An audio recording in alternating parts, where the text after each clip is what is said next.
Hola, todos hemos leído en algún escrito o visto en algún video donde los planteamientos que se exponen nos parecen inverosímiles y otros muy convincentes. Que si el COVID es una forma de control poblacional, que si las vacunas son la causa del autismo, que si los proyectos de prohibición de terapias de conversión son una agenda para que el gobierno se meta en la crianza de los hijos, que si la tierra es plana. Sí, hay gente que cree eso y lo defiende con una vehemencia, que si las pirámides fueron hechas por extraterrestres. Entonces, este tipo que con ese palito termina haciendo esto, ¿de dónde demonio es? ¿Cómo se dan estas teorías? ¿De dónde vienen? ¿Cómo se mantienen? Soy Orlando y hoy trataremos de contestar estas preguntas desde una perspectiva algo distinta. Hablaremos de la diferencia que hay entre lo que es un hecho y lo que es un dato, para de ahí partir a relacionar estos conceptos con las conclusiones con que se parte a rechazar o aceptar alguna idea propuesta y finalizar por definir lo que son fake news y el pensamiento crítico. Vamos a ver cómo se escoge y se presenta la información para que las personas acepten como verdad absoluta cualquier planteamiento.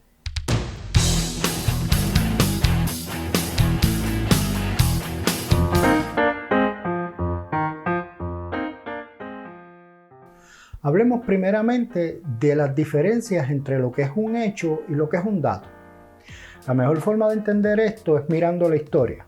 Momentos muertos de la historia. Keith Jenkins, en su libro Repensar la historia de 1991, justo en el capítulo 2 llamado Algunas preguntas y algunas respuestas, dice que los hechos son unos datos históricos, en el caso de la historia, que podemos conocer sin lugar a duda. Los datos que dan por sentado, que se da por hecho.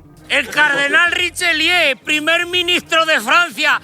Por ejemplo, la fecha en que Colón descubrió América, esto es un hecho, es invariable, no se cambia ni se inmuta. Este dato se convierte en un hecho debido a que es una verdad que se destaca sobre el conocimiento. Los eventos que precedieron y siguieron a estos hechos son los datos del descubrimiento. Por ejemplo, ¿de qué rayos comió Colón antes del descubrimiento? Esos son datos. Son los datos del descubrimiento. Y son tan extensos que para poder describirlo cada uno en detalle estaríamos meses y meses y meses hablando y no acabaríamos. ¡Y te revienta! Por esto los historiadores escogen datos específicos para contar la historia. No son todos, solo los que ellos consideran más relevantes para suplementar los hechos que están transmitiendo. El problema de este escogido de datos es que solo se presentan datos que dicho historiador piensa subjetiva y arbitrariamente que son los de relevancia, dando como resultado una interpretación particular de la historia. Un lado de la narrativa, si se quiere decir mejor. Algo así como si siempre oímos el cuento desde la perspectiva de Caperucita, el lobo siempre será el malo. ¡Te voy a dar una torta que vamos a morir los dos! ¡Tú de la torta y yo de la onda expansiva! De hecho, en esto se basa el planteamiento de Jenkins en el primer capítulo, página 14, cuando dice, y cito, que es posible que distintos discursos lean un mismo objeto de estudio de manera diferente. ¿Qué Rosita? Y aquí viene la idea del video. ¿Qué tal si estos videos, información escrita o por otros medios, solo muestran una cara de la moneda? ¿Qué tal si solo nos brindan los datos que confirman la información que están tratando de transmitir? ¿Qué tal si solo es la mirada al micro omitiendo al macro, lo cual destruiría el argumento? Por ejemplo, las personas que creen que la Tierra es plana. Científicos de la Estación Espacial UHT creen haber descubierto que los polos de la Luna no tienen agua, sino queso. Solo presentan datos que confirmen su teoría y los datos que contradicen obviamente su antítesis. O escogen los datos que confirmen su argumento y los datos que contradicen que la Tierra es redonda. O sea, lo positivo de su hipótesis y lo negativo de las teorías que contradicen su planteamiento. Llevamos aquí más de 3 horas hablando alemán y no me he enterado de nada.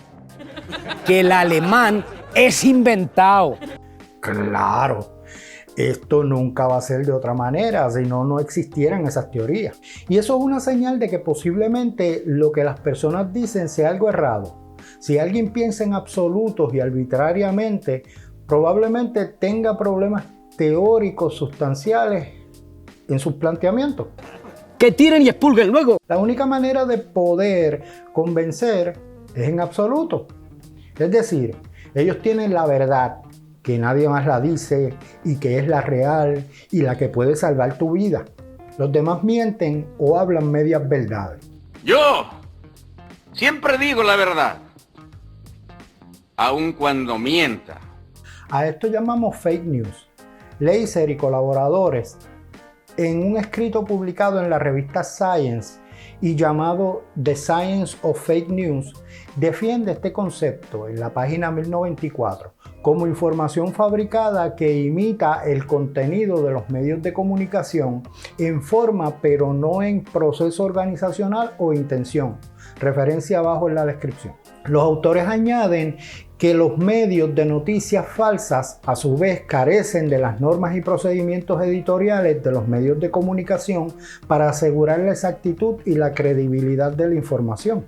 Por su parte, Axel Gelfeld, en un artículo en la revista Informal Logic del 2018 y llamado Fake News: A Definition, define el concepto como una presentación deliberada de afirmaciones típicamente falsas o engañosas como noticias cuando éstas sean engañosas por diseño. Referencia en la descripción. Nobody cares. Hay unas características claras de lo que es fake news en la definición anterior. Primero, es una información fabricada que imita la información seria, pero no se presenta de la misma manera en organización y carece de proceso editorial y verificación de los datos.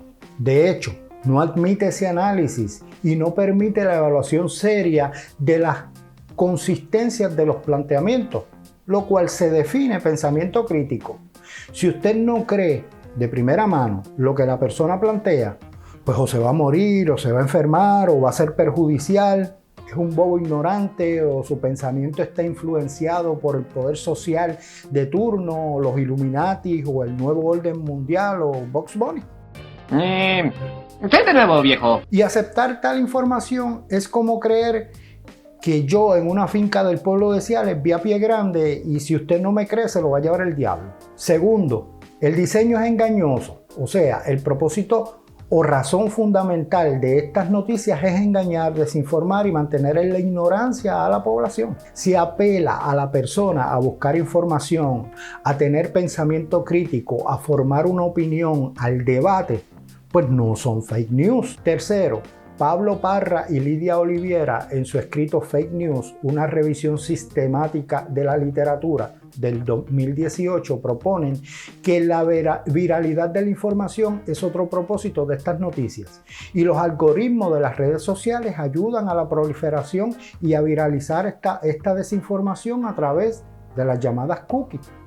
¿Se han fijado que ahora todas las páginas piden permiso para poner estos pequeños archivos en su computadora? But we'll find out in a sec.